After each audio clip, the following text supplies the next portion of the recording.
Hello, my name is Joe Hennis. And I'm Jarrod Fairclough. And welcome to Introduce Our Guest Star, a Muppet fan podcast presented by ToughPigs.com. In this show, Jarrod and I are taking in turns to surprise each other with this week's guests. And hey, this week it's my turn. So Jarrod, you have no idea who this it is. You had it last week, and so by process of elimination, I'm the only other host here. So it's me. So you have no idea who the guest is. Like we have not talked about this. Not a clue. We've never met before. Not a clue. Great. I've got some theories, but I can't tell you who my theory is or why it's my theory, because that would ruin it for a potential future guest I might have. Yep, I had the same problem last week. Yeah. All right, so let's play a little 20 questions. Let's see if you can guess who this person is. Okay, well, let's start, as we do, with Muppets, Henson, or Sesame. Muppets. Okay, that has ruined my theory. Great. Okay, interesting.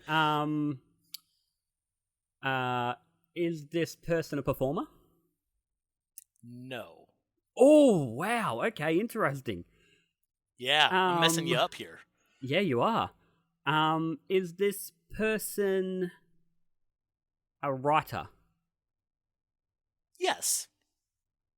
Is this person a director? Yes. Can I make my guess?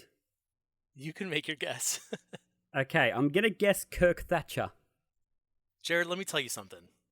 Our guest today is a writer, and a director, and a producer, and a designer.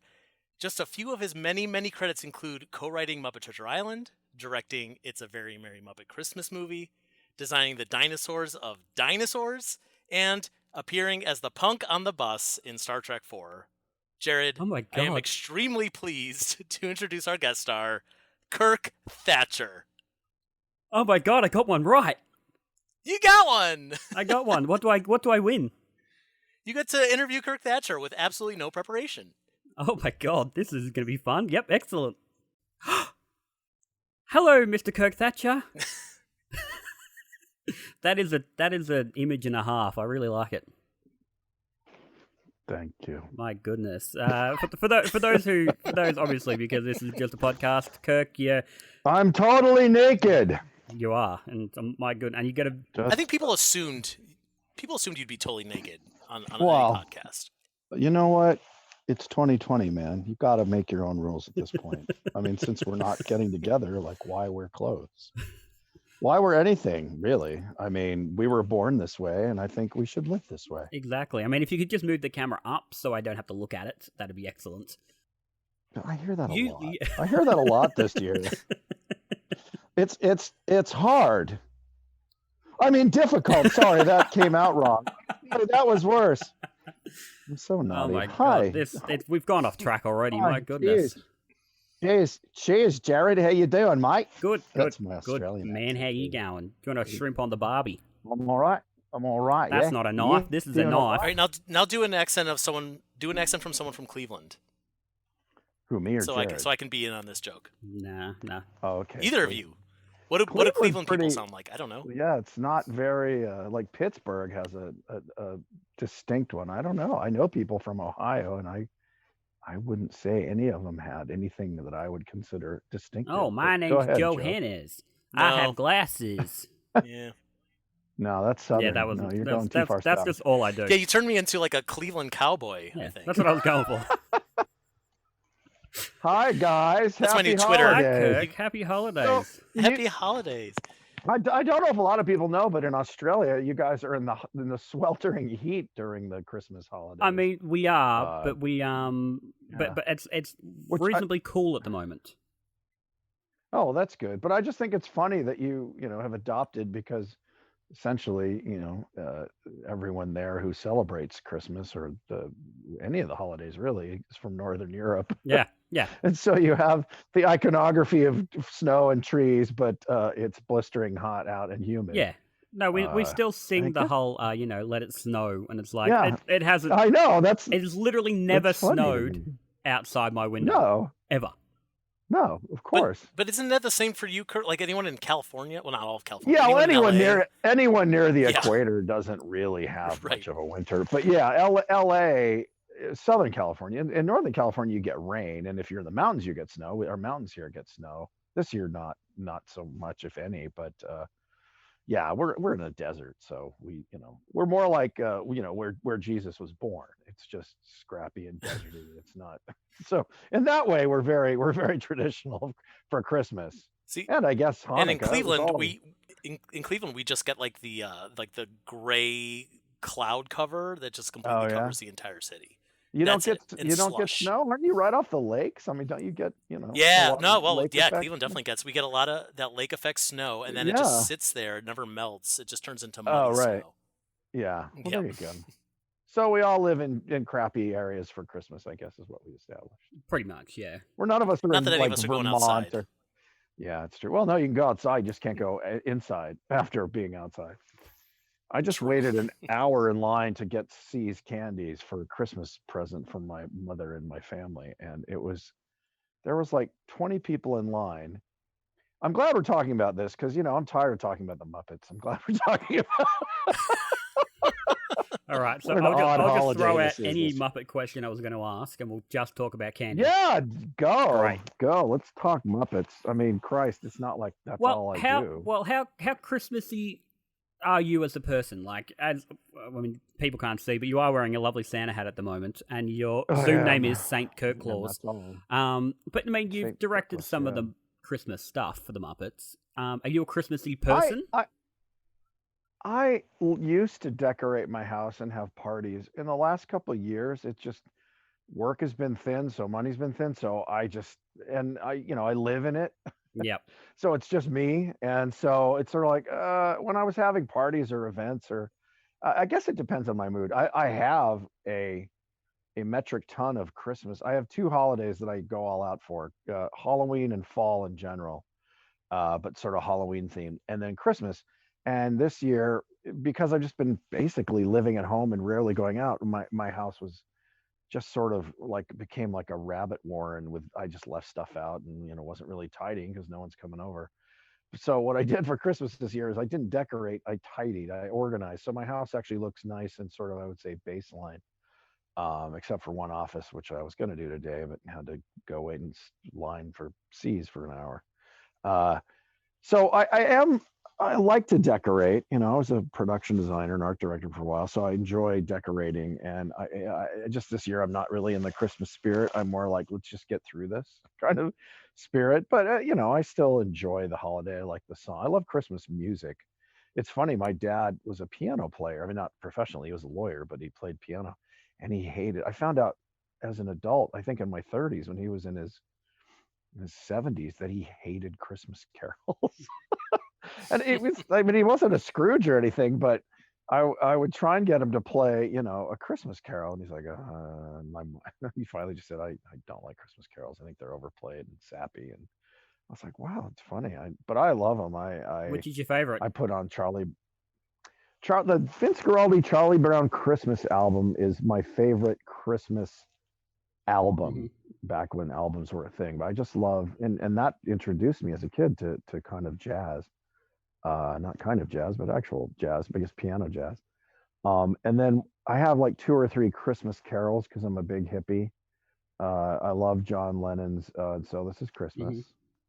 I love Joni Mitchell's I Wish I Had a River, which is really depressing, but I find that the contrast between, and again, LA doesn't get like dark and gloomy, so it's not like seasonal affective disorder, but just the frustration and the stress of the holidays can be depressing, for many people. A lot of people, that's kind of the joke. I don't get stressed, but I can get depressed for whatever reasons. You measure yourself against, I guess, successful years where, you're spending hundreds of dollars on everybody you love and going to parties. And so I Wish I Had a River kind of encapsulates that for me. And the Guaraldi Christmas stuff has that mood to it where it's beautiful and it's not like have a holly jolly Christmas. Oh, I love that stuff too. But I think for me, my internal, It's funny because I'm sort of a introverted extrovert is what, or an extroverted introvert is one of the things I was reading. You're an ambivert is the term. Well, I guess because when I'm around people, I get tons of energy and I get super. I'm like a puppy dog when people come over and I'm just run around and I'm happy and ebullient. And so everyone thinks I'm kind of this hyperactive. When I'm directing, I'm like on. Bill Beretta said, they should just give me a microphone because I do stand up. But I do. It's like performing, and I've done stand up and I've done improv, and when you're around a group of people, I get an energy from that, even if I'm not this directing or anything. Just I go to Comic-Con, I just get amped up. So I like that part, and I think that's what's weird about this year is you can't really go to a Christmas party. So I've been on Zoom things and stuff, which helps. But so yeah, I think Vince Guaraldi and the whatchamacallit, Joni Mitchell. Joni Mitchell song, yeah, and John Lennon's, and so This Is Christmas. So they're all kind of I wouldn't say melancholy, maybe moody. I like that mood, I guess. So maybe the next big Muppet project should be like the Muppets' very Christmas. moody Christmas. Well, Yeah, if you saw Very Merry, it was where Gonzo. There's some pretty That's true. Sad it's moments. The most horrible, awful Christmas. Yeah, I mean, and that's what I liked about it because it really kind of encapsulated, at least for me, and there was a lot of nonsense in that movie too, and fun. I mean, really, it's supposed to be a comedy, but it had that, swing, the pendulum swinging of like you're with your friends and things go sad and then things end up, being great. Also, it's a movie and you want to end on a high note. But I love the holiday. When I was a kid, it was pure magic. My mom would decorate the living room, and we always get a tree, and she would put blue and white lights on it, so our neighbors thought we were Jewish. She would do tinsel and blue and white Christmas lights on a very nice tree, and we had this bay window that we'd put the tree in. So during the evening, she'd open up a couple of the not curtains, but I guess shades. And so it would, you could see it from the street, and so many of my neighbors, had asked, "Oh, are you Jewish?" And it's like, "No, why?" "Well, because your tree's all silver, white, and blue." But we had that little elf on the shelf thing or something, and I just knew that he would come alive, and this is before the story or anything, and just in my mind, and seeing the living room bathed in that blue light with the tinsel kind of shining these interesting patterns, I just thought it was magic, and that childhood feeling that you carry with you, that you try, I guess, as a filmmaker, or at least working with the Muppets or anything where it's kind of family, you try and recreate that internal feeling of there is magic in the air, and the older you get and the kind of, I guess, cynical, you're just sort of like, yeah, magic. But it's still that, just even thinking about it, because I have a visual memory, I can kind of see the living room with that tree and that light and the smell of the tree, a very strong sense of smell, because when your nose is as big as mine, it better be good for something. And so just the smell of that pine tree or whatever it was, Doug fir or whatever the tree was, and that blue light, just, yeah, it was really magical. And so I do enjoy it, but for me, it's more of a moody Christmas as opposed to happy, jolly, everyone. The happiness seems forced in some of that stuff, or just silly. But the Bing Crosby, David Bowie thing is lovely too. But it's got that kind of sweet melody moodiness to it, I guess. That's my word for the day. The secret word of the day is moody. I'm gonna add bells and whistles and stuff just after you said that. Okay. Yeah, it's gonna be real. You can. Yeah. We'll get Conky in here to okay, Pee-wee. Yeah, get a Globy, because he was always a barrel laughs.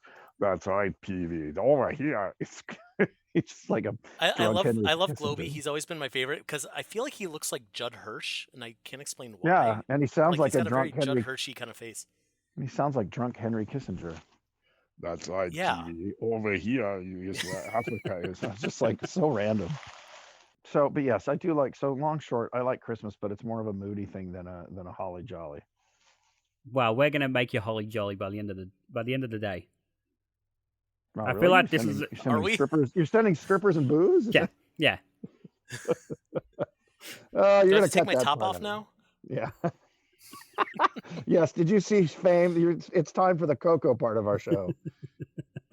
Where I just weep and expose a shoulder. just cry exactly and slowly take your sweater off. This like, whole yeah, that's interview it. has That's taken a joke. such a different turn. What you Well, just thought it was especially going to because be like this interview probably isn't gonna air until like February. True. So, oh, great. That's So all let's talk about so people are gonna be like, Valentine's "Why are we Day. talking about Christmas in February? It's weird." Yeah, you guys are weird. Yeah, it's fun. That's what we do. So what's happening, ladies? Just between us girls know, and everyone who's listening. We're just gossiping about Muppet stuff. Gabbing about Yeah. gabbing about Piggy, as we do. That's right. Oh, have you She up seen to? that? There was they just put a photo up of her and Kermit, I guess, doing ESPN tonight. Yeah. And she looks Yeah. weird to me. It looks like her eyes look, something's off. I don't know. It might just be the I lenses. noticed. Well, now I have to look at it. I noticed that she's wearing this like white blazer that's like really tapered in the waist, and it makes her Yeah. look really thin, like really thin. Well, I'm not she saying that likes like Piggy that. always has to look like she's huge, I but think like it's her this looks like hair. the thinnest Piggy we've I think ever it's seen. her hair because she's Yeah, it been was grease something around screened. her- Her hair's very flat compared to what it usually is. Maybe something about the face though. There was like eye placement or something. And again, you use a longer lens and they flatten out and Yeah. they look weird, or you use a real wide lens and so it could just be a lens choice. But Kermit's so simple and graphic, and also he's not full of compound curves like Piggy. But there's something, and again, maybe her head's tilted the Her wrong way. snout or does look a the right little angle. bit bigger as well. Yeah, That could be something's it. off, But also, like, whatever. how did they film this? Are all the puppeteers filming this I- from their homes in front of a I green can screen? answer that. Yeah, I can answer that. Really? I had a chat to Lee Slaughter only about an hour and a half ago. She was saying they got permission to have those two in a room together. So Eric and Matt that's actually nice. filmed them together. Yeah. Nice. I love Lee, by the way. She's an Aussie. She is I don't an think Aussie. a lot of people know that. Why? There's some Muppet trivia for the people who aren't in the know. The new division that's running the Muppets. I don't think I'm speaking out of turn, but no, this is public. yeah, that they're under Imagineering now. But Lee, who's the day-to-day person, and then David, who's in kind of the more the upper echelon of management, who she works with.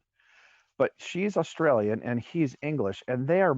I've found in both countries the fans are much more devoted to the Muppets than Americans. Not Americans hate the Muppets, but it seems to me, in my experience, that Aussies and Brits and Canadians, basically everybody in the English-speaking world outside of America, likes and appreciates the Muppets for what I appreciate them for. More as like a comedy troupe. Yeah, I That's agree. Monty Python, not Sesame Street.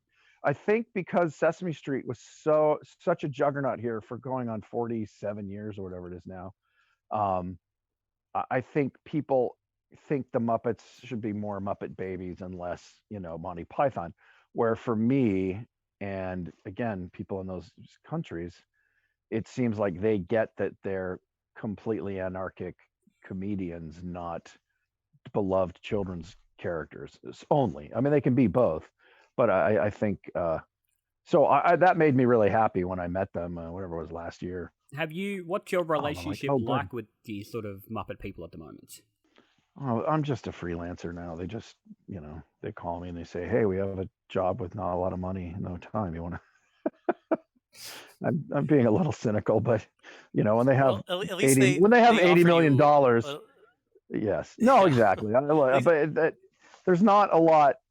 Well, as far as I know, again, I'm not a part of the Muppets anymore. I'm just a guy they hire, which, it doesn't make me happy every day. In fact, there's something we can talk about that I just posted on Twitter and stuff. That was one of my plans to, help remedy that. But in my relationship, it's fine with me. I mean, I get along with them great, and they invite me to meetings every once in a while, and then I hear about all these other things that are happening I'm not involved with. So I try not to get upset about it, but this is not a great year to not be working. Wait, isn't a great year to, this is a great, you know what I mean? That was a double negative. It's not a great year to not be working. I mean, I was gonna say, like, at least they're like offering you a little bit of money for your work, as opposed to like we get the call. Jarrod and I get the call from Disney, and they're like, "Hey, can you do this thing for free?" And we're like, "Well, why start asking for money now?" Yeah, Wow. Well, what kind of thing do they ask you to do?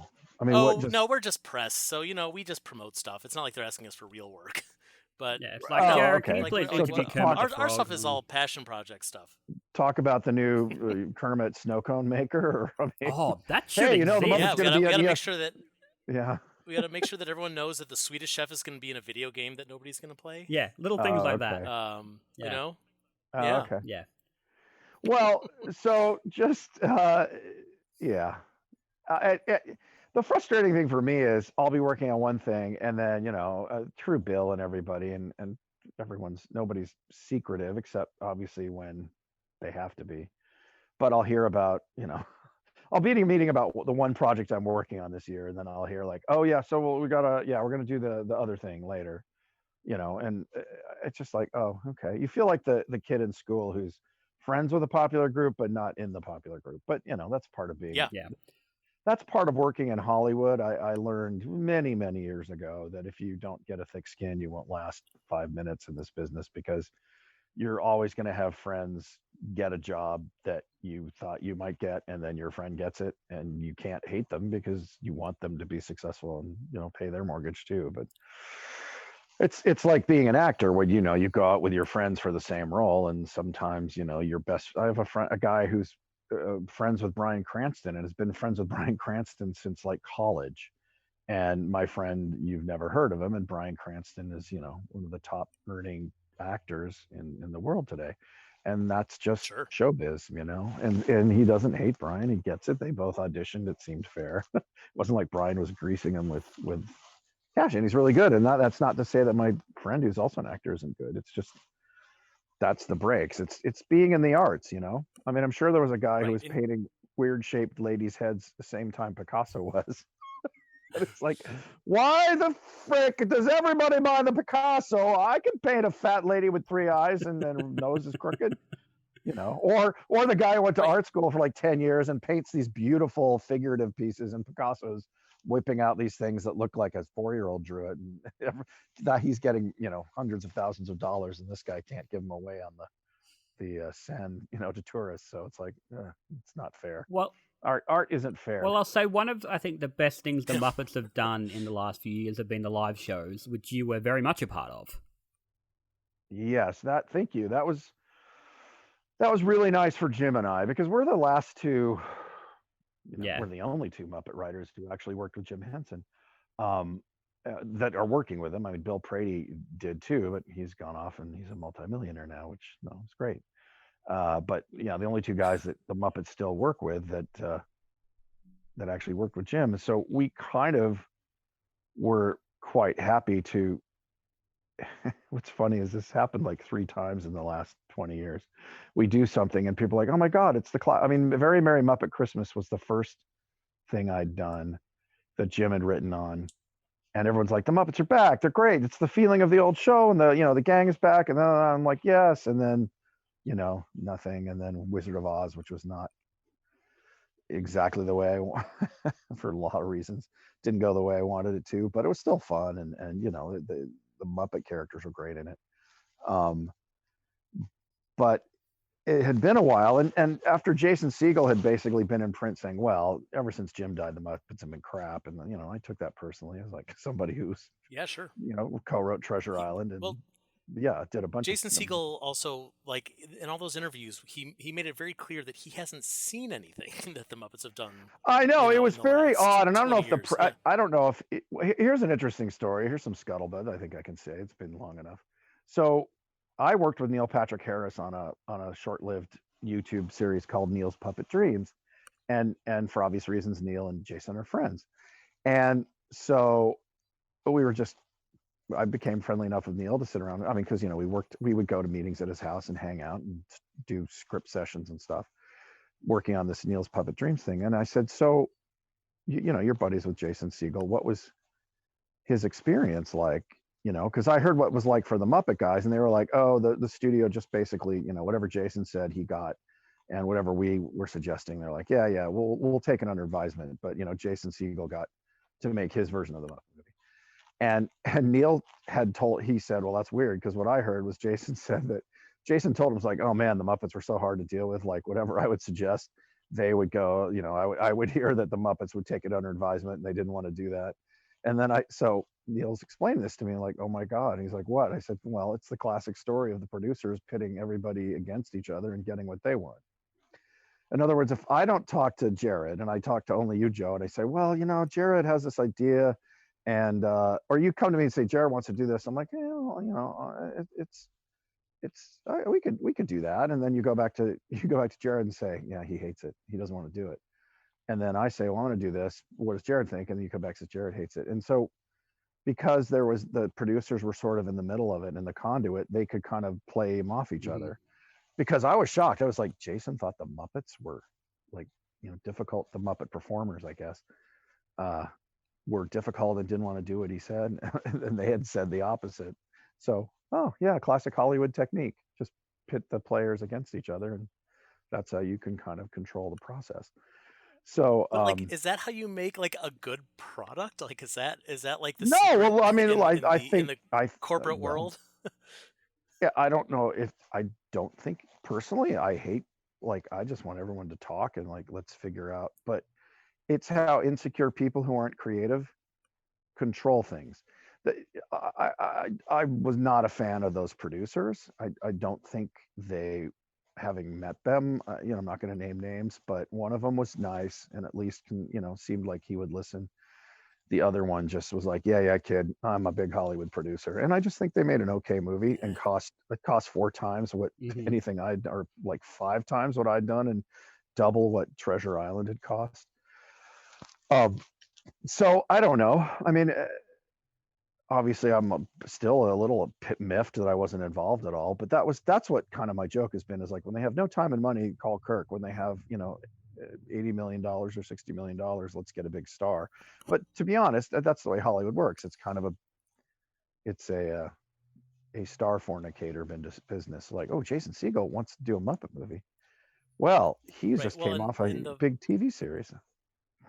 And the flip side of that is, unfortunately, you've proven that you're really great at the short form stuff, and so they like think of you as the guy who does. I don't know what YouTube videos and the. Yeah, well, I just think that's because, which is funny to me, because if you look at, I mean, logic has no place in Hollywood, but if you're like, well, if we give this guy, a day and he's shooting 8 pages a day for, whatever the tiny budget is, don't you think it would be amazing to give him the $40 million movie and see what he could do with that? But it's the opposite. Is, let's give it to a guy who does 25 takes and, needs reshoots. I've never had one reshoot in my entire career. It's not even, I mean, if I asked for it, they would laugh at me. It's like, no, you got to shoot it and then you fix it in editing. There are no reshoots. And then you hear these movies with these huge budgets and they have like 10 to 12 days of reshoots. And that's not just the Muppets, obviously, that's Star Wars, all these things. And it's like, I get it, if you're in for that much money, you want it to be as good as possible. But I never get that luxury, and I've shot 3 Muppet movies and 1 Henson project. And but they're all, I mean, it was a joke, but it's really true. Every time I've done a movie, the budgets have gotten smaller. They started around 10 and went to 8, then went to 6, and then went to 3. So the money gets now you're on smaller. Twitter asking everyone to send you $10. Well, yeah, exactly. So well, here's my thinking, right? So Jim Lewis and I, if we can get whatever, I have a number in my head. If we will write a Muppet friendly puppet movie. So in other words, we write it for the Muppets, right? Yep. And we get whatever the fans give us. Now the $10 was, if all the fans on YouTube give us 85 cents a month for a year, or just $10, we could make the same kind of budget movies that I did, the $10 million movies. And the interesting thing is, a lot of that money would go more towards the production, because a lot of that money went to producers and production companies that wouldn't be involved. People are just taking money. It would just be to make the thing, and the production company would be whatever I would throw together to do it. But because it's a step deal, and so it all started with me. It's funny, we're talking about Jason Segel, but Jason Segel got that Muppet movie because he just wrote it. He wrote it with his writing partner, and the Disney originally rejected it, and so he just put it on the web, and the fans were like, "We like this," and so Disney rejected the Jim Lewis Frank Oz script. I mean, literally the 2 guys, which is mental to me. Well, that's exactly my point. It's mental. Here are the guys that do the Muppets, and then they go, "Oh, let's give it to a fan who's an actor." And I'm not throwing any shade at Jason Segel. I think he's funny. I like his movies, but let's give it to essentially a fanfic picture Mhm.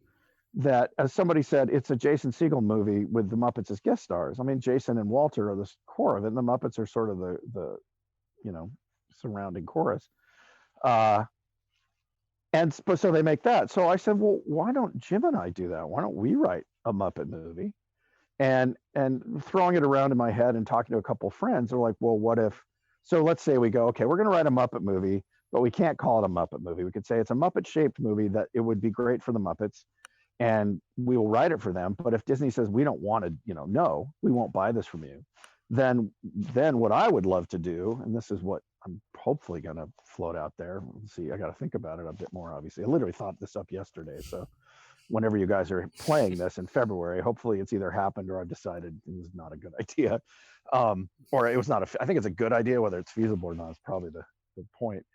Is so write it with the Muppets in mind, and what I'm thinking. So you guys, as my first line of Muppet fandom, you tell me what you Mhm. think. So we go, okay, we're trying to raise X amount of thousands of dollars to write this script. And at this point, that's all we're looking for. We're not looking for the 10 million. We're looking for, probably under $100,000 to write the script. But what we're going to do is we're going to propose three completely different stories. Like, one's a space movie, one's a spy movie, and one's a Western. So we'll write up like 5 to 8 page outlines. Here's the three ideas. And then go the fans, okay, now we're just going to vote. So everyone who gave us the $10 or whatever the amount is, but it would be low, tell us what you want, and whichever idea wins, then that's what we're going to write. So we go off and we write it. Now it's a script, and you can literally change all the character names from Kermit and Piggy to Kevin and Mary, and make it a non-Muppet puppet movie, because Disney doesn't own puppets, they don't own talking animals, and they don't own comedy. So that's the next step. Is like Disney either goes, oh yeah, cool, we'll do that, or they go, nope, sorry, we didn't develop it, so Mhm. or we don't want to buy it from you. So then the question is, okay, so then we have a script that we could record as a Muppet project. We could do voices. Again, we couldn't say Kermit and Piggy, but we could have voices done. And that could be, so the question more is, what do you get if it only is a script? Like, you gave your $10, and what do you get from that? Because the idea is, if we get a million people, then you get a movie, whether it's a Muppet movie or a puppet movie. But if you give the $10 and it stops, at just that, like, well, Disney said no, and we can't raise the other, $9,900,000 to make it. So then that's the tricky part, is what do you get for that? I mean, you get a read through, you get a signed script, and then the step deal would be, okay, we've got the script, and let's say if Disney says yes, like, we will, take this on, then that path is known. The question is the path of, okay, Disney says no for whatever reasons, and there's probably a lot of good reasons legally why they couldn't, or actually, I don't know if there are. It's more about what to give the fans, if the people who gave us the $10. Now, part of me is like, it's $10.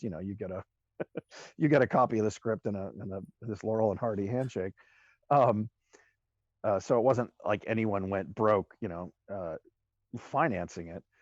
Um, but if they say, okay, Disney's not going to do it, we're going to make this. The next step would be, okay, we got to raise, let's say, $1 million now to get it as a package to bring to studios as a non-Muppet puppet movie, knowing that, let's say, 30,000 fans have given us, $20 or something to that. It's one of those things that the more people get involved, the more it has a chance of getting Mhm. made. But then that $1 million would be, okay, we're developing the puppets, we're doing storyboards, we're essentially making a kit in a box, a movie in a box, where then you just add the extra $8 million or whatever that is. You get a budget done and all that. So you essentially have just add money movie, and it's got puppets and characters and all that, and then have the fans be involved with that. Like, here's the designs for whatever the main character is, and here's the design. Again, it depends on, is it a spy movie, a space movie, or a Western. And so to have the fans be involved, not they obviously can't go, everyone's not going to read the script and give us notes, because that would be a 3-year process probably getting through it, considering, just what it goes through going through Disney executives. But that would be the idea. So I just got excited about it because, yeah, Disney doesn't own puppets and they don't own talking animals. They don't own comedy. And so we could write a Muppet movie. And if Disney doesn't want to make it, we just change the names and you can still make. And in some ways, for me personally, that's more exciting, is to create a new franchise that, we have a lot more freedom with. I think it's funny, some of the kind of more seasoned Muppet fans on social media have said, don't do a Muppet movie, do an original thing, because the Muppets have sort of ossified a bit at Disney. And I said, I've always fought that. I said, well, it's only because, they let them go that way. They're afraid to do anything, more in the original iteration of the Muppet Show kind of characters, where they were kind of a little more anarchic and crazy. And I get it. I mean, Disney's a big company and shareholders, and they don't want to offend anyone. But in some ways, as John Cleese says, comedy is about being a little, going against the grain, whether you want to call that offending somebody or, raising eyebrows. And so that's the plan. So, okay, you've heard it. You've heard the long-winded version. What do you think? Reactions, go. I mean, I would definitely pay $10 for the possibility of a Muppet movie. That seems like an easy, at least personally, that's an easy sell. I might even give you $12 or $15. Right, and that's what I'm saying. If it's less than a month's worth of coffee, and the idea is, if nothing else, you'll get a copy of the script and we'll sign it, and maybe get, maybe do a read through with the Muppet performers where they do their voices, so you can hear, so you get an audio thing, and then after that, well, okay, Disney can't really stop us, I don't think. I mean, we might not be able to call it a Muppet movie. We might have to call it a puppet script. In fact, my idea is calling it the greatest puppet movie never made. Kind of riffing off the cheapest Muppet movie ever made. This is the greatest puppet movie never made. So yeah, that's exactly what I'm saying. If it's not a huge buy-in, if it's $10-15 bucks, or $25 if you want the T-shirt, and you get to be involved in picking a Muppet script and maybe deciding, what, like after the first draft, we get reactions. But that's where it ends. If everyone's okay with that, and again, we can get, 30,000 people or 20,000 people. Again, depends on what the money is, and maybe there's perks beyond the $20. But if the basic buy-in is like $10 to $20, I don't think, it's not going to be. Again, this is a horrible year, and so many people out of work. I think you would find that there'd be a lot of fans out there, myself included, who would happily donate even more than $25. I'll give you $500 for that right now. So, I mean, if you and I want to make a $500 Muppet movie, Mr. Moneybags, I don't know how it's going to happen, but we'll try. Well, those are Australian dollars, so it's really like it's about $20 US. I mean, no, it's $1 million lira. I think you'd find a lot of people would give you much more than $20 for that.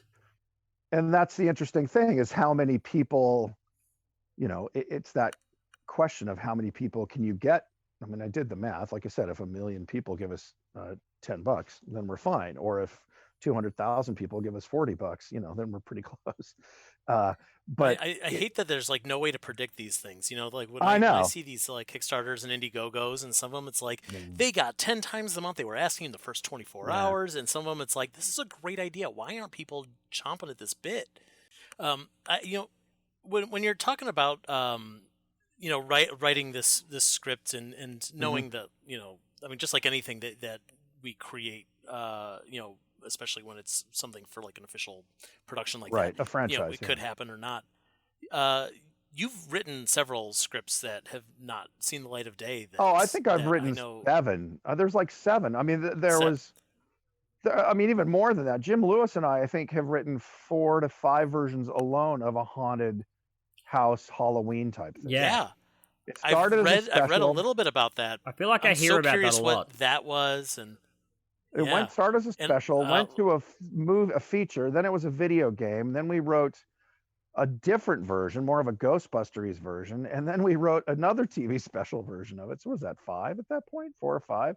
So just that alone. And then I've written on my own a space movie. And so that's Muppets in Space, right? Muppets in Space, which never got, the one that got pushed aside for Muppets from Space. I think it got a couple of McDonald's glasses, didn't it? That was about as far as that went. Yeah, like some Welch's exactly. grape jelly. Yeah, Welch's grape jelly thing.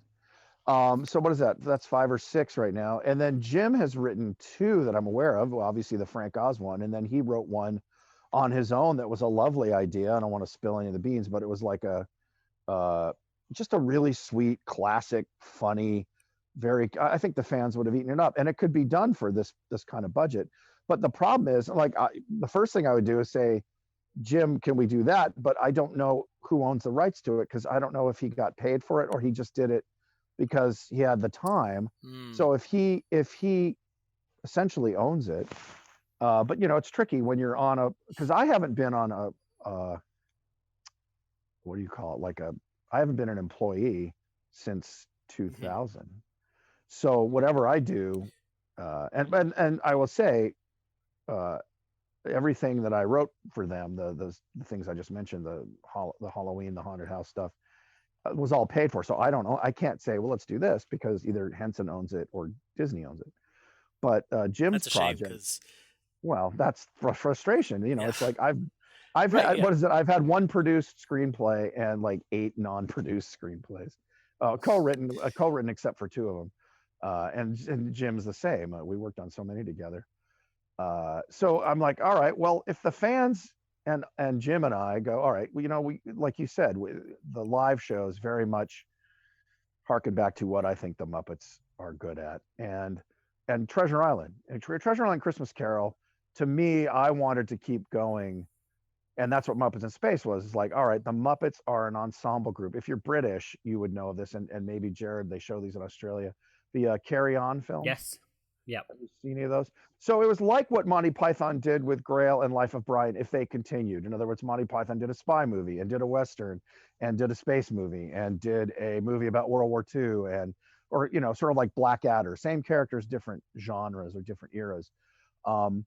I think, to me, that's what I would love to do in the Muppets, because they bring their sense of the whole, are Kermit and Piggy getting married and where do they live, to me just kind of sizzles out after a while. I mean, it's great for a TV and series. It grounds them too much, almost. Right. Well, it grounds them, but it's great for a TV series, I think. It's like, here's their day-to-day life. Yeah. I think the Muppets, that was the last thing, was ill-conceived, and that it was just too mean-spirited, and it was if you're gonna do the Muppets doing a show, you should show the show, not just all the behind the scenes stuff, because that's literally the least interesting part of it. It's not Shakespeare in Love. Completely agree. And so I was like, where's they even talk about a great comedy bit, and you see like 30 seconds of it, and you're like, wait, I want to see the Vets Hospital. I don't want to see them talking about Vets Hospital. Well, and especially because, again, like you did all these really memorable YouTube videos where it's like, if they were like, and then like, let's cut to like Electric Mayhem are doing something, and then you just see all of Jungle Boogie, and it's like, that's exactly, it's a slice of the Muppet Show. It's a slice of the stuff that went viral on YouTube. I think I've said this in interviews before, but when we were back when the Henson family owned it, or it was just Jim Henson Productions before Disney, we had these charrettes, they called it, where the entire company, or the creative group, but even people who weren't necessarily, I mean, there was only like 2 writers of the company, but development execs and just people who worked in the core company got together and broke off into groups, and we were going to, all right, let's come up with ideas for a new Muppet Show. And I was in a group with 3 or 4 people, and we brainstormed. It was like a 3-day brainstorm. It was great, and every idea under the sun. So it's funny when Jim and I ever approach with, we've got an idea for the Muppet Show, and whoever pitches it, we goes, oh yeah, we thought of that 20 years ago. Because at some point, there's only so many ideas under the sun that work with an ensemble. But at the end of it, our group just, after brainstorming and coming up with a bunch of stuff, we just said, we wrote up on the board, what part of "Give us the effing Muppet Show do you not understand?" ? And that's what we boiled down to, is like, why don't we just do what, and that's what Muppets Tonight was like, okay, it's essentially the Muppet Show, but it's a TV station instead of a theater. It seemed a little more updated. And now if I was going to do it, it's all right. It's kind of like what you just said. And it's sort of what they were trying to do, I think, with Muppets Now, which I was not involved in writing, just directing. But it's sort of like, okay, now the Muppets have basically a YouTube channel, and they just put out these things, and you can see some of the behind the scenes. I mean, Like the joke was the Gary Shandling show was the Muppet Show with humans, and so is 30 Rock. I mean, Tina Fey has said 30 Rock is the Muppet Show with human beings. So it's a tried and true formula, and I think Muppets Tonight got short shrift because of political reasons at the network. Because I remember, and I think I've shared this story before, but we took it to the two guys who ran Seinfeld, who were friends of ours, because it's a long story, but one of the head writers that ran Seinfeld with Larry David was a friend through Muppet connections. And so after the first season, we showed it to he and his writing partner. And these are guys who ran Seinfeld, the number one show, that and Friends, on TV at the time in the late 90s. And we said, so what do you think? And they're like, it's hilarious. Like, I don't know, like what's not working? Like, we don't know, but the network's like, well, you got to fix it. And they're like, well, it's the Muppets. Like, what are they expecting? And like, I don't know. We thought you would, what is it that you're not seeing? They're like, we think it's funny. Like, just keep doing what you're doing. But the network had a different agenda at the time. They wanted to get 18 to 35-year-old men because they're the guys that buy video games and sports cars. And they just. But then they put it on TGIF, which Well, and then they moved it. Really it was on Wednesday. 35-year-olds are going. Right. I know. Look, it was fraught with issues, and I think for what it was, it was successful as much as it could be. I mean, we won an Emmy for it, so there's something to be said for it. Sure. I mean, we got 2 full seasons of a Muppet Show, which is more than any other Muppet Show aside from the original. The original Muppet Show, yeah. So, I mean, to me, if you're going to do a TV series, do that. Do some version that delivers whatever the conceit is.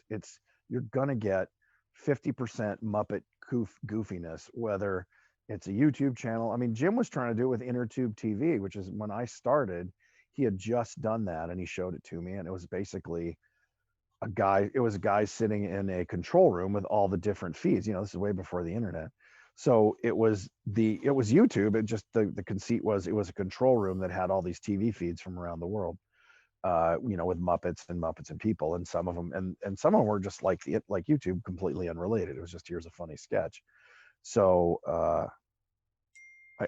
I think that's that's baked into their genes, and I think that's where they really shine as a TV series. As a movie, I think they're the best as an ensemble to do genres, and I've been saying this for 30 years to mostly deaf ears. What's funny now is like people are saying, there's just an article in the Guardian today that I read. I mean, read it online, but it was the Muppet Christmas Carol is the best Christmas movie of all time. Fight me, and this guy goes through how, and I'm like, yeah, and people have told me that Muppet Treasure Island is their favorite Muppet movie of all time because of whatever they get out of it. But to me, it's silly. It's the Muppets are inherently silly, and when they try and teach a valuable lesson or something, I think it rings false. When they talk about friendship and all that and sticking together, I think that's true because that's very much, again, baked into it. But remember, the Muppet Show wasn't about how they all loved each other. It was basically about the madness of trying to do a live show. Right. And much like, with insane characters. I think, you look back at the Jason Segel Muppet movie, and that movie's fine, but it's probably my least favorite Muppet movie. But a lot of people loved it. But then you look at Muppets Most Wanted, which was the next one, which was so Muppety and just zany and fun and crazy. Yeah. And a lot of people went, "What's this? Like, this isn't what we want." And I was know. I can't understand how people reacted so well to one and not the other. When I'm like, the Muppets Most Wanted is so much more what the Muppets should be. I mean, there's a reason. I think the 2011 movie is all about nostalgia. It's about nostalgia. Yeah. It's not full of nostalgia. It's about nostalgia. And then Muppets Most Wanted is actual nostalgia. It's a Muppets on a crazy adventure. But people didn't want that. They just wanted to be reminded, like, don't you love Kermit? Don't you love Gonzo? Don't you love them? You do love them. Yeah. Right. I mean, yes. And I think their personal problems are not very interesting. I mean, and that's why I think the Muppets was not a great show, because it was about their personal problems and not about the show. And, it was called The Muppets, not The Muppet Show, for exactly that reason. So at least there was truth in advertising, but, and Fozzie, I mean, like some of that stuff was hilarious. Fozzie dating, I thought was funny, but Fozzie being a kleptomaniac, I didn't think was funny. Mhm. I thought, oh, now It kind now of they came out of actually have, nowhere. yeah, and it was dark and just a Hmm. weird rivalries, and then Kermit basically kind of being a jerk to Piggy. Um, Yeah. and I think and I understand as a writer, if you hadn't been, living in the franchise for 30 years, you might go, well, that's interesting. That's an interesting, because you want conflict, but I don't think it was the right conflict. Um, Yeah. I think the Muppets are funnier and work best when they're banding.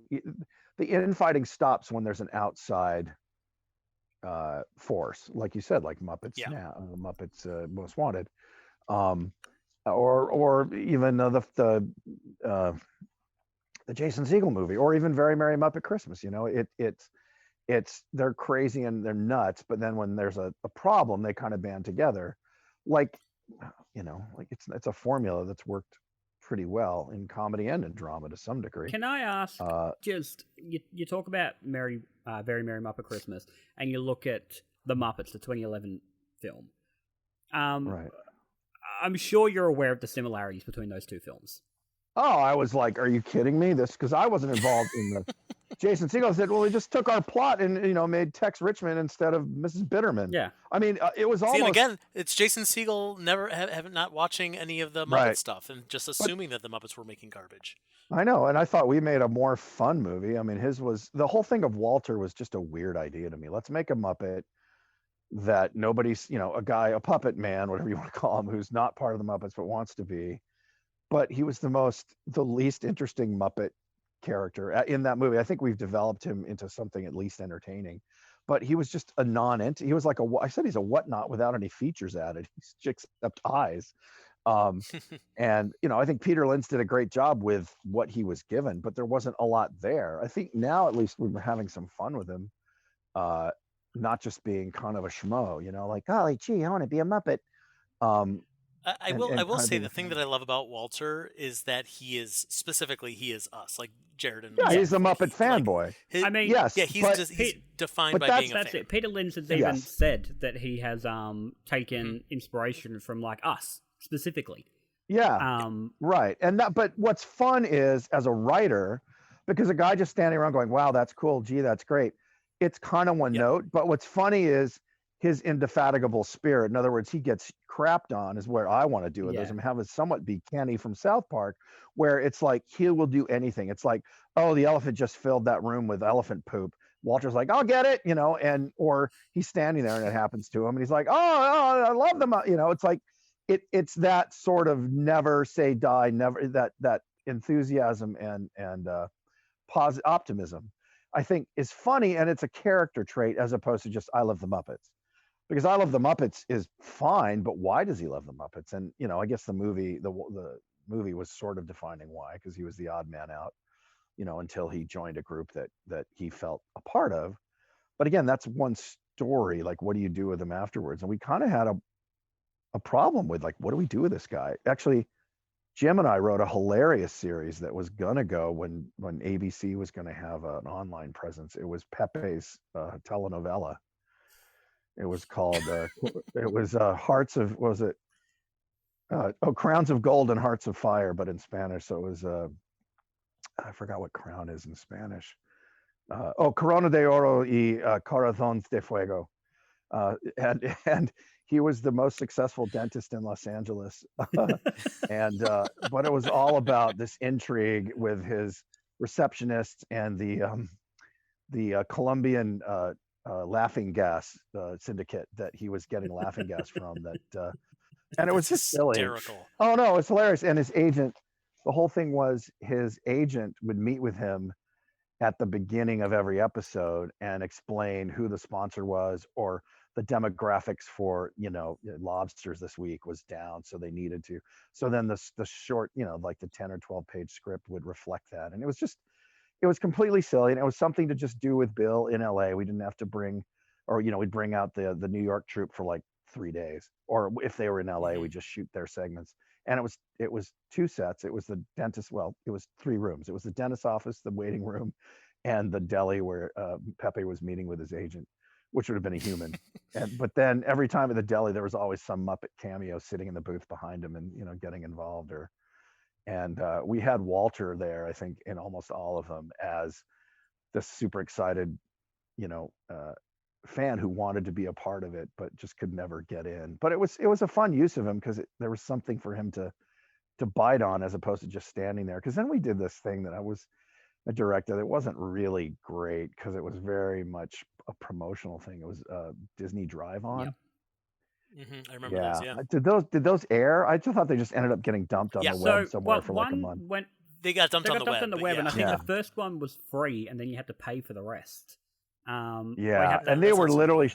Yeah, I think we shot them in 3 days, and we had some great guest stars. I mean, we had Jennifer Tilly and Jennifer Martin. Tilly was great. Yeah. Yeah, and we had Martin Landau. Martin Landau and Zach Braff, and they were all fun to work with, and Richard Sherman. But we shot it on the lot as a non-union thing, which was amazing. Like, we're on the Disney lot shooting something for Disney. At that point, it wasn't for, I think it was going to be on the Disney Channel. And I remember the union rep for the DGA came in, and suddenly my entire my first AD and my second AD were gone because they were terrified that they would get popped. So literally I get a phone call and my cell's off and it's buzzing, and I'm like, I'm looking for my AD and it's him, and I'm like, dude, where are you? He's like, I'm in the parking garage. I'm like, why? I said, I was just looking for you. We're going to move to the next setup. He said, the DGA rep is here, so if they see me, I'll get popped and they'll find me. I'm like, oh, great. So I said, well, I wrote on it so I could say I'm a writer, so I didn't have to run and hide. And then we never had a problem, but it was just like so insane. That alone is such a Muppety concept. Yeah, exactly. Like we're trying to film this thing. We're trying to put on this show. Right. Oh no, the union guy is here. The union guy's here. Everybody. Run and hide. I know. He's like a whatnot performed by Jerry Nelson, who's got like that rough voice. Is like, and everyone's hiding from him. They're disguised as bushes. It would be the Rat film crew. Suddenly has to run. Like, where's the crew? It's like, we're hiding. You get a text, we're hiding. His union reps here, and it would be like Bubba or something, or Jerry Nelson, big rat or a raccoon, or I don't know, a bear. I know. Well, and Frank Oz always said the humor of the Muppets comes from the reality of the Muppets. And he was there from day 2, when it was just like 5 weird guys making stuff in Jim's basement or whatever. He and Jerry and Frank and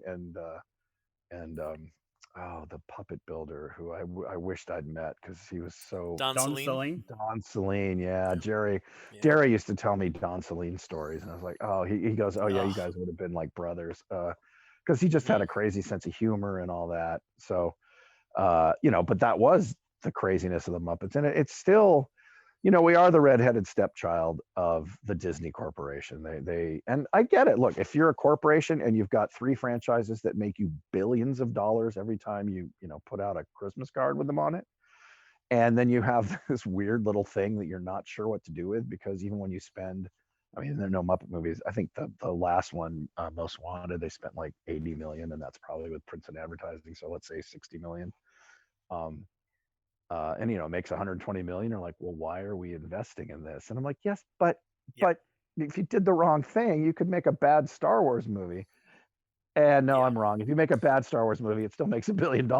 And that's kind of the problem. So I'm like, let's do TV movies. That's that's the budget is usually commensurate with the premise. You're not going to have 370 effect shots. You'll have some blue screen, green screen, and wire removal, but the fun of it is nobody takes it seriously, or nobody thinks it's real. We're not trying to, unlike Marvel and Star Wars movies, we're not trying to go, oh, that looks real. That it just looks funny. All it has to do is look funny, which cheap is funny. And I think people are so hungry for Muppet stuff at the moment. Like, you probably see this, but at least once every 2 weeks, someone tweets, all right, pick a movie, 1 actor stays, the rest are Muppets. And people, like thousands of people, are writing, some very, very funny ideas. Yeah.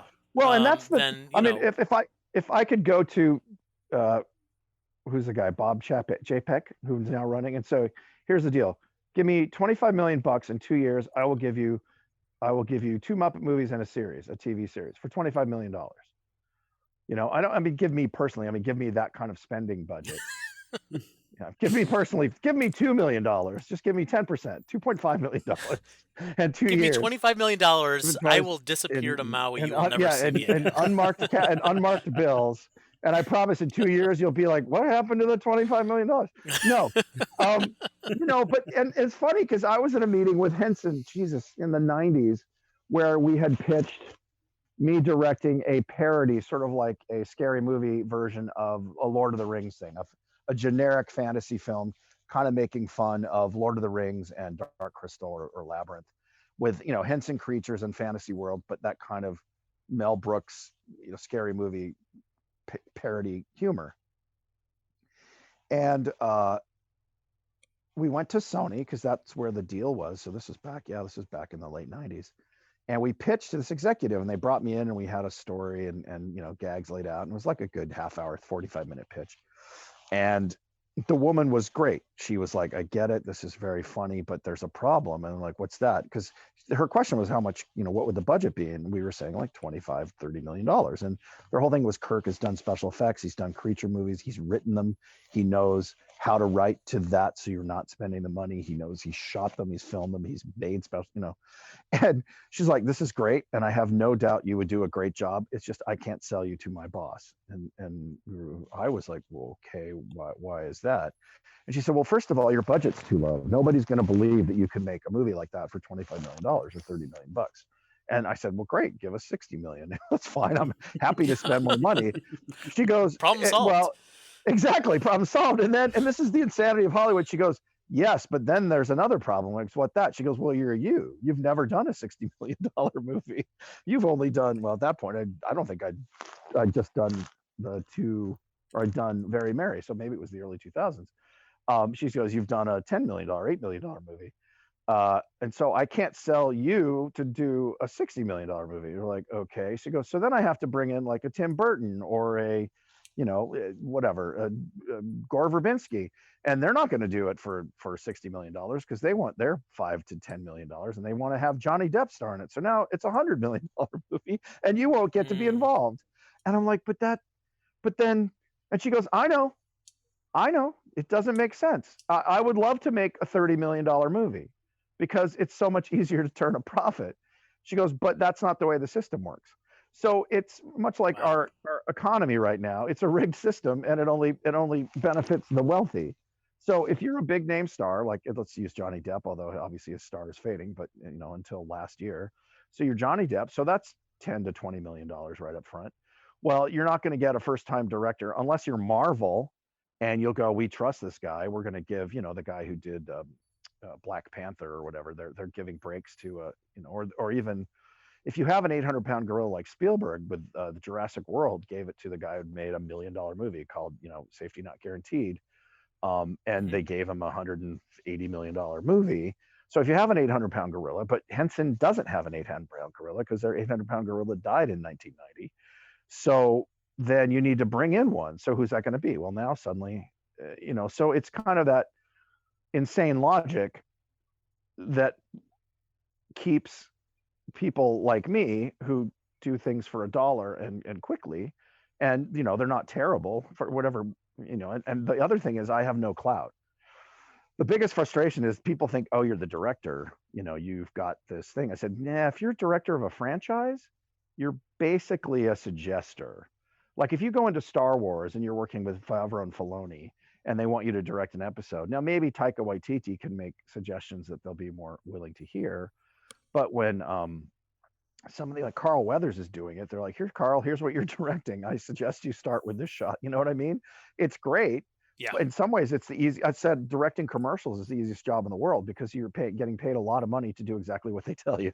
So all your work in directing commercials is before you ever even show up on set. It's the pitch. It's like your way of describing how sexy you're going to make their Bank Americard or their lemonade. Oh my God, we're going to use a Sony high def. It's going to be 8K, so you can reframe the shots, and we're going to use this special shutter, so when the lemonade pours, it's going to look like liquid silk, and we're going to light it this way. And you just this is a Muppet thing, and you just sell them on how sexy you're going to make their product and all the technical terms and the and they just go, wow, yeah. And then on the day, you're just like, all right, shoot the storyboards, man. Like what?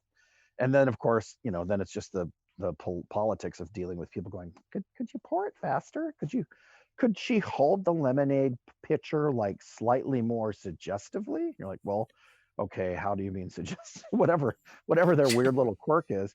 But and I've had people sit next to me going, oh my God, how do you deal with that? I said, because I'll show you the paycheck, and that's commercials. It's not movies or television. You just I get want to paid see the a lot. Lemonade movie now. Yes, the lemonade. I know. See, Like, you made it it works. sound really good. My sexy. But it is funny. It's even better. Usually when you get the job, there's storyboards that are practically digital illustrations from like the Mandalorian, like their color and their angles are perfect and they've got it all boarded out. And then they go, what's your take? You're like, that was good. It's such a weird, like there's so much insane BS in this industry. And I someone asked me, how do I approach directing? I said, like a plumber. Here's the problem. How do we fix it in a little amount? I should be more like, Ridley Scott, like how much money of your money can I spend? But I approach it like, because again, it's Muppet stuff. Typically it's like, well, all right, we've got so much money and so much time divided up. We need to shoot 6, whatever it is, pages a day. And we've got 12 hours in the day. And so we divide it up. Okay. So we need to be shooting 2 pages every 3 hours, whatever. And that's right.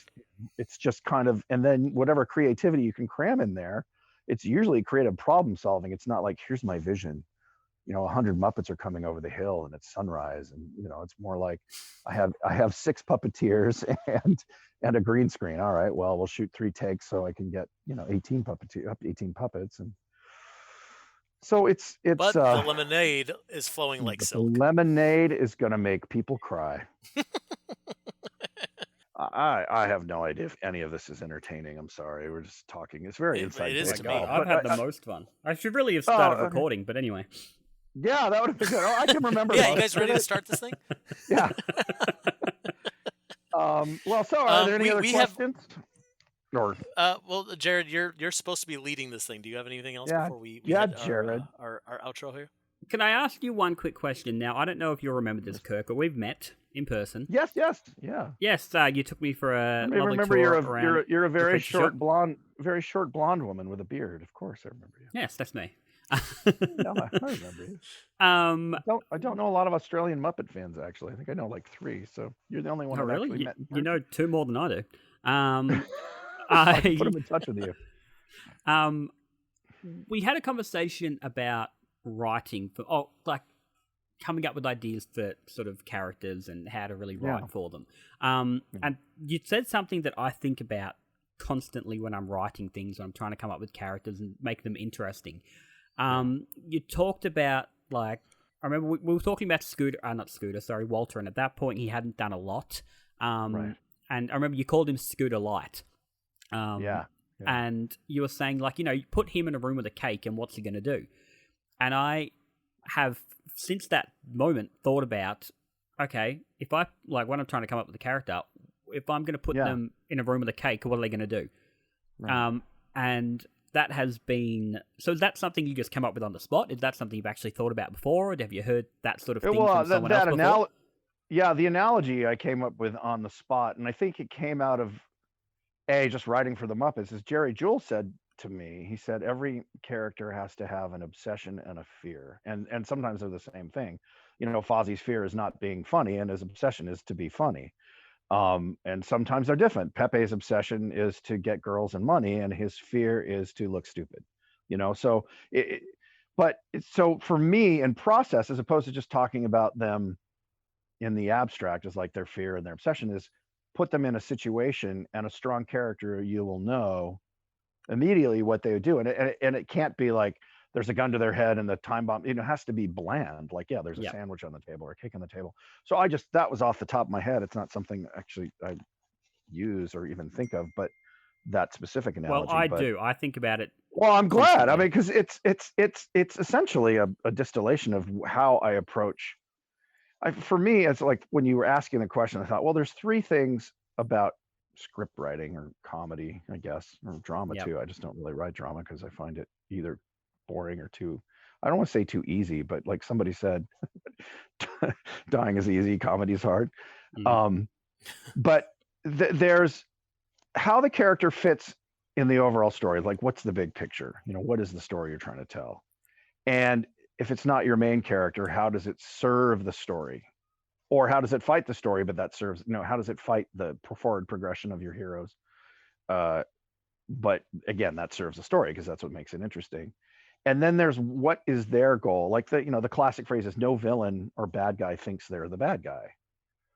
They all think either they're clever. Very few bad guys go, I'm a good guy. That's the most interesting ones. Like Darth Vader wasn't like, I'm a good guy, but Darth Vader is like, I'm strong. Donald Trump thinks he's clever and a strong person. He doesn't go around like, I'm going to be a loudmouth jerk, or I mean, he's not the only politician who's that way. But I just brought him up because he's in the news lately. But let's go back to Darth Is he? Vader. Are people still talking about that guy? Never heard of him. Yeah. Yeah. Well, by February, when this airs, hopefully he won't be in the news every 5 minutes. Wouldn't that be a lovely? What a lovely gift to us. I don't want to get political. It's too late for that. But Darth Vader doesn't wake up in the morning and go, how can I crush people? It's more like, how can I serve my master, who is the Emperor, and essentially crush any dissension. And his whole thing is, I gave into the dark side because it's ultimate power. I have power and I will wield my power, and I won't let anyone or thing get in my way. So great. So if you put him in the room with a cake, he'd stare at it, and then because he can't eat, actually that would be interesting. Well, how does he eat? Does he like mash it up and put it in a tube? I mean, like already you're like, oh, that's interesting. But Walter, I would at assume the he'd time, have to take the cake into the big egg that he sleeps in. There you go. Exactly. And then he can take off his mask and he can eat it. I would think that there's some like food processor in his chest, and he just like cuts it and puts it in there, and you hear whee, and you're just like absorbing it through his colostomy bag or something. I don't know. But Walter at the time when we had that conversation was kind of a nothing. Like he would sit there and maybe now I could say, well, he'd go like, oh, I wonder if it's Kermit's birthday. Geez, I didn't get him a card. He could spin off into his own paranoia about it had something to do with the Muppets, and he wasn't prepared. But back then it was like, I don't know. But I find it also comes from improv. My improv training with the Groundlings was like rule number 3, besides never say no. And was it don't grandstand? Well, the first rule is never say no. Don't say no. Always add. So the other side of that coin is add information. Don't say, no, I didn't do that. I did this. Say, Kirk, you're the one-legged pirate from Norway. And they'd be like, oh yeah, got the new leg here. And my pet whale is right outside. So you're adding information. Yeah. And so the same thing was, and the third thing was, come in with an attitude. It can be any attitude. You can be a banker and you can come in laughing. You can be a pirate and come in crying. In fact, usually if you go against what you think a pirate would come in drunk and yelling, but if he comes in crying, or a banker comes in and he's giggly and silly, then suddenly it's more interesting because, oh, I don't think of bankers as silly people, so come in with an attitude, and that's with characters in your script. And an attitude can be, it doesn't have to be 100, doesn't have to go to 11. It could be super quiet and subdued, but that's an attitude. So, and then when you're faced with an ensemble, think about the Muppets. The fun thing and the hard thing is that you've got to service, usually in each scene, 3 to 5 characters, and whether they're all Muppets or not. But the fact that they've been around before I started with them with fairly distinct personalities, like when we were doing Treasure Island, it was pretty easy. Rizzo was terrified. He was going to didn't want to do anything scary or life-threatening, and he wanted to eat. He was always hungry. Gonzo wanted to do life-terrifying, crazy things and have an adventure, So the two of them together was hilarious because one was always pushing the other one's buttons. Usually Gonzo was the active force and Rizzo was the passive force. Like, no, I'm scared. And they work well together, and that's where you find that friction is where you find a lot of humor. But again, doesn't, especially in a movie where you're trying to tell usually a bigger story in a smaller amount of time, as opposed to a TV series where again you still need those. You almost need stronger, more developed characters because you're going to be playing with them for 6 to 12 episodes. Have you either of you guys seen? This is my 2 antipodes of comedy right now. and I love both of them for multitudinous reasons. But one is called Auntie Donna on Netflix. Yes. Oh Yes, my you would God. know It's it, on my Jarrod. list of things to watch. Oh but my God. yeah, That Because they're Monty Python of Australia, and I want to put them in a Muppet. I want to do a Muppet movie around them because yes, they are please do. they're My yeah. God. To me, they are what the Muppets, like the heart of the Muppets, like that insanity and nuttiness, and I love them, and they're very Australian, but they're Mhm. also super accessible to Americans, I think. And so I love Auntie Donna.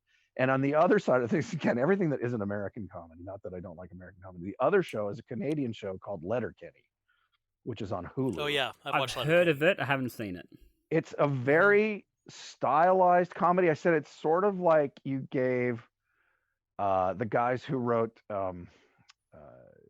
Napoleon Dynamite and said, we want you to do a series about Canadian farmers in the small town. And it's super stylized, and if you I binge watched it this week. Like I went from season 1. A friend of mine said, oh my God, why didn't anyone tell me about Letterkenny like last Sunday, or like last Saturday? And I've pretty much watched, I've binged 8 seasons or 7 seasons in a week. But the characters are so well defined. They're almost, I mean, they're cartoony in a way, but the way I just say watch, I can't, I haven't absorbed it fully why it works so well. In fact, I just read a critique of it, someone saying this is amazing, and it's really hard to describe why it works, because if you just said, oh, the farm guys are always looking for a fight, and the drug addicts are always looking to get high, and the hockey guy jocks are just kind of idiots who want to get laid. And the other thing I like about it, it's completely foul, and they talk about every bodily function and sexual act you can imagine, but its heart and its morals are firmly grounded in positivity. Like there's a moral code amongst these friends, and I would say the three major plot points are people trying to have sex, finding a girlfriend, and then getting cheated on. It's been the main plot point for the last 2 seasons, is people falling in love and getting cheated on and Well, fighting. and I think you're right. I think it's they're so well defined, but Yeah, it's just like similar to the Muppets. They're really well defined. They right. work both on a 2-dimensional and a 3-dimensional Yeah. wavelength. So like you can go into an episode of Letterkenny, you know exactly who these people are. They Yes. will never falter from that. They're not going to grow too much because we want to be able to pick up any episode at random and know who Right. they are. And yeah, I don't know. I don't know if I can describe it any better than 2-dimensional and 3-dimensional in that way. Well, but yeah, you know that's what it kinda was? how It I was think of it. Napoleon Dynamite does hee-haw.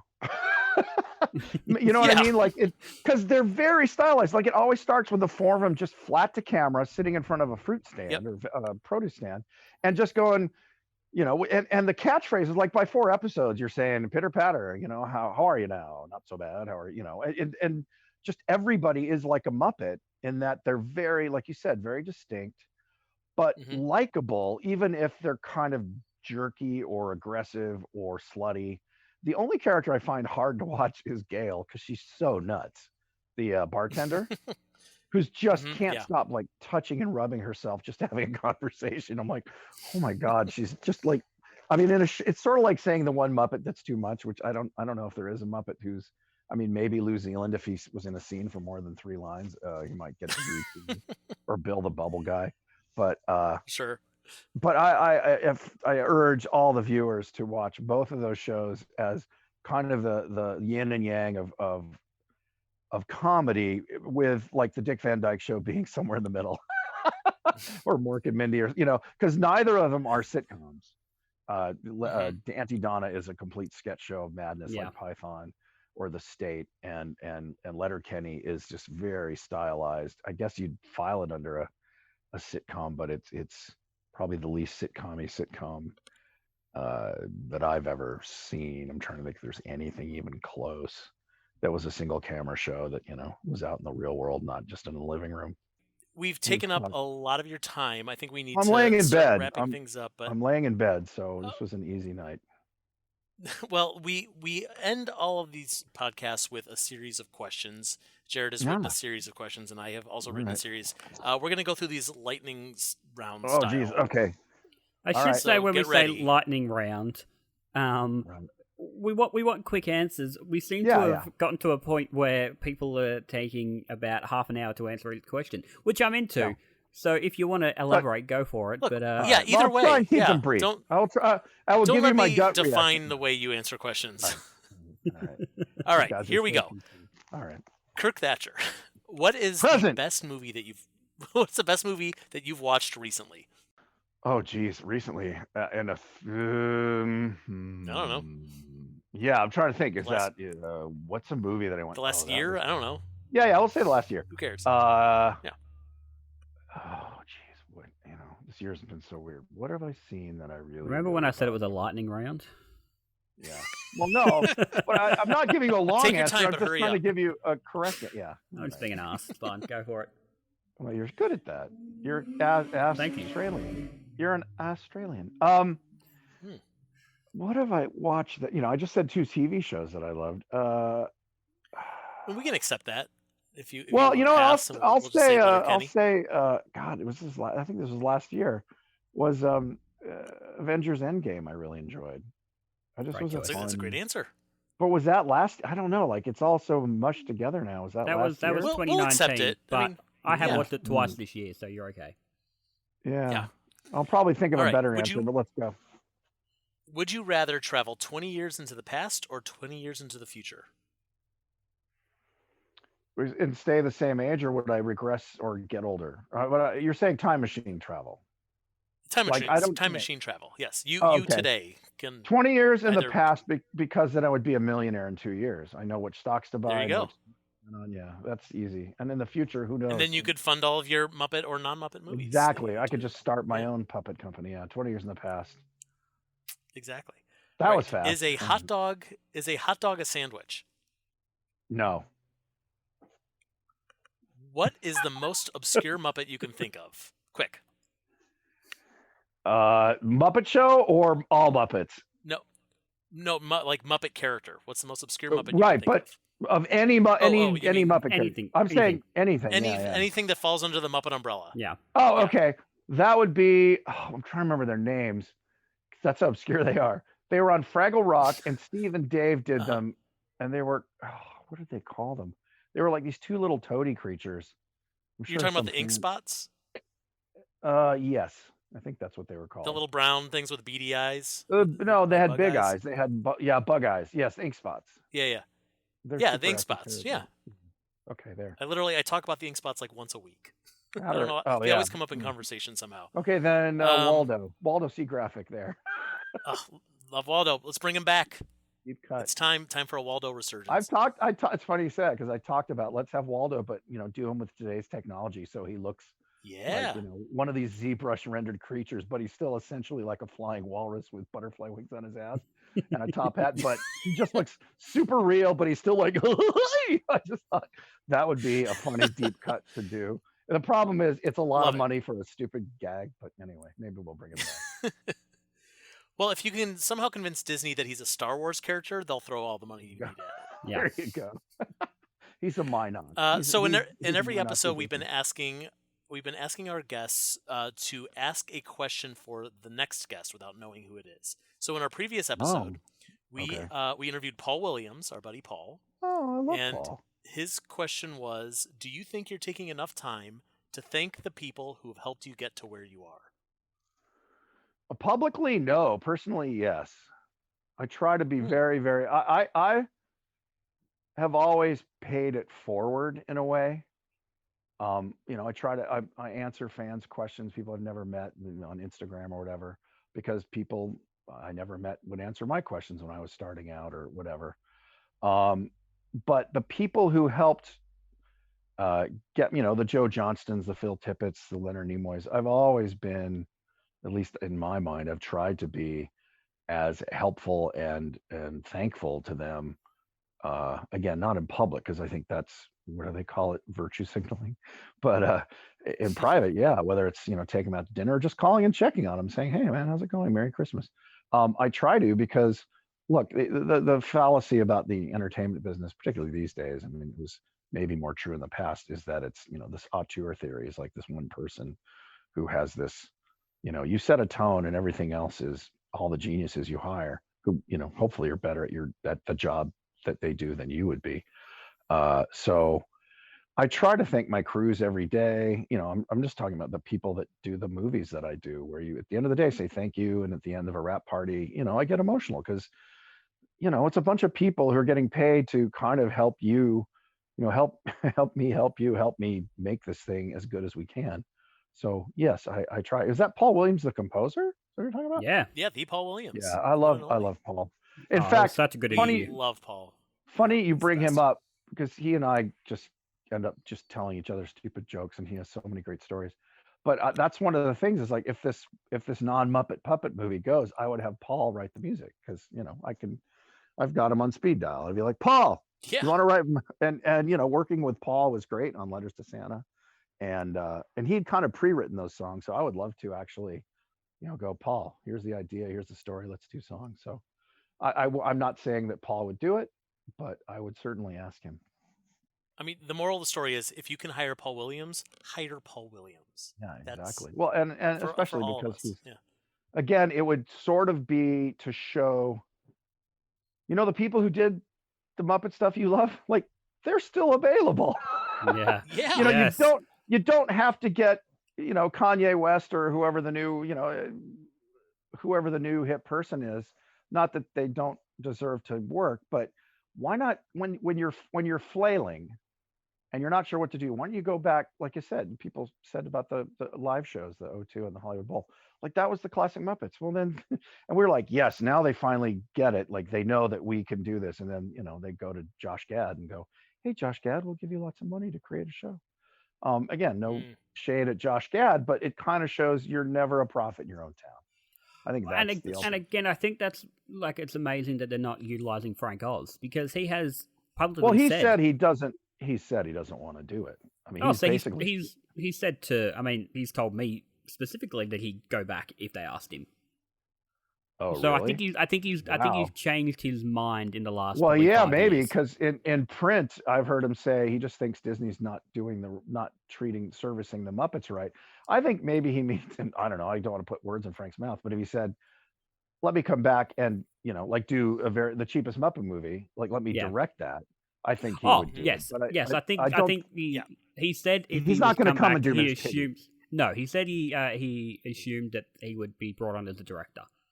Yes. Okay. Yeah. That I believe, but he's not going to come back and do Piggy and Fozzie. That I know because he's just Yeah. said. No, Well- no. If Frank is doing anything, he needs to have some creative control. Well, that's over- it. Absolutely. It's interesting you which- say yeah. that because Eric Jacobson was interviewed on Below the Frame, and I he know was what he said. talking about. I already yeah, know what he's going to say. Yeah. Well, He's just- all right then. Well, I won't say it then. No, say it. Well, let me tell you what I think he's going to say because he said all the time, "I'm just doing this until Frank No. comes back." No, okay, no. He said that they did a table read for I think it was Cheapest Muppet Movie just beforehand when they were sort of writing it, and Yeah.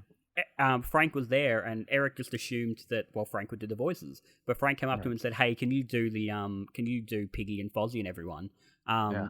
Just because I've got to concentrate on everything else, and I can't do that as well. Right. And he went, "Okay, fair enough." And so then he was saying they had Frank was going around giving notes to people halfway through.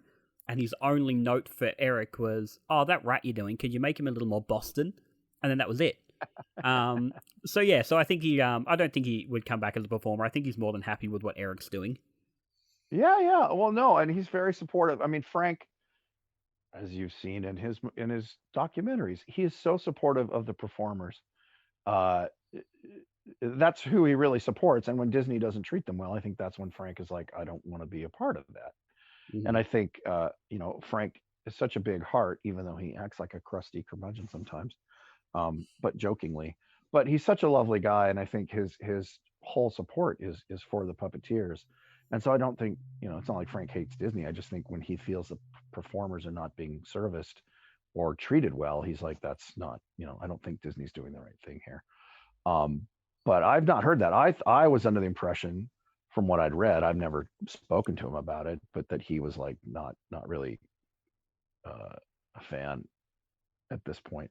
I've heard that as well. That he's just not happy. But you know what? We're just gonna have to get Frank Oz on this podcast, and we'll have to ask him There you ourselves. go. Let's go. Well, There you here he go. is now, Mr. We'll get Frank. the official word. Oh my I've gosh, got his, I've terrifying. got his, I've got his number. So Our final question, Kirk. Without knowing who it is, what Yes. question would you like to ask our next guest? Okay, it does it not doesn't have have to to be be nearly as sentimental as Paul's. If you Oh, don't want Paul's it to was be. lovely. No, Paul's was lovely. Yes. It is lovely. What did you have for dinner? No. No, that was. Yeah, that was if stupid. that's your question. No. I'm not gonna make it that ridiculous. Although I'm sure it's a valid question. I mean, I should say our very original one, Emilio Delgado, asked, "Why was 6 afraid of 7?" That was his question. Because 7, 8, 9. Everyone knows that. Oh, Right. oh, I didn't It's know a that. math joke. I You didn't didn't know know that. that one? No. Wow. It's like, did you No. hear about the 3 French kiddies that went to sea in a leaky boat? No. De trois quatre cinq. Goodbye, everybody. Thank you and good night. It's a Fozzie joke. All right. Well, the question just out of the blue. Oh, okay. Here's one because I was thinking about it today. What influenced you as a child to pick the career? If anything, maybe you picked it, but what or did something influence you as a child to pick the career you now have? Or the career that you wanted to have? Maybe that's a better question. Let's refine that. Great. I'm a writer. that's I'm right. always rewriting. Yeah. What influenced you as a child to point you in the direction of the career that you now have? There you go. Great question. Excellent. A great question for the final question of an interview, where we're Yes, wrapping exactly. things up. Just opening up a big can of worms right as we're saying goodbye. Wow. Well, I look forward to finding out whoever our next guest is, what their answer is. It's I know I'm going to be thinking about that. I'm going to be thinking I about love that that Joe's question as I like- go to bed tonight. thinking of it too. Joe's like, Jesus, can we shut this guy up now? Like, all right, you've given us way. No, No, are it's you more that kidding me? like I'm like I mean, am I now questioning my entire life because I'm not sure? Well, you don't question. where it came No, from? but it's an interesting question. Like, why?